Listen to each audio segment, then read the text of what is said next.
Les images sont parlantes. Deux membres du gouvernement portent secours à cette vieille dame, la soixantaine bien révolue, terrorisée par les bruits des bottes depuis le déclenchement de la crise soudanaise à Khartoum. Le propre des Tchadiens, c'est la solidarité en situation difficile. Cette marque de générosité est imprimée dans tout sang pur tchadien. Elle est aussi une leçon enseignée par nos ancêtres.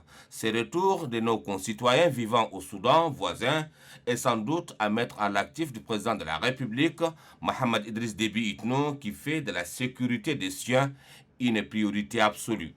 Déjà des vols affrétés par le gouvernement tchadien avec 216 passagers à bord sont effectifs.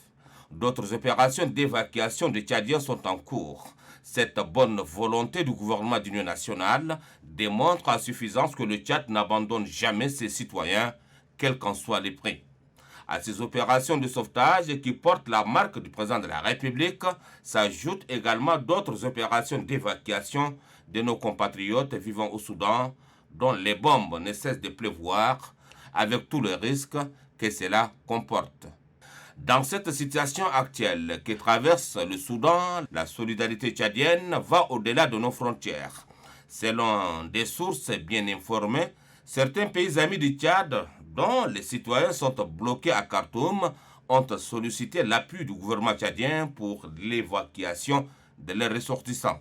Il va sans dire que cette sollicitation aura des échos favorables des autorités tchadiennes, car le Tchad l'avait fait pendant des moments très difficiles vécus par certains pays amis.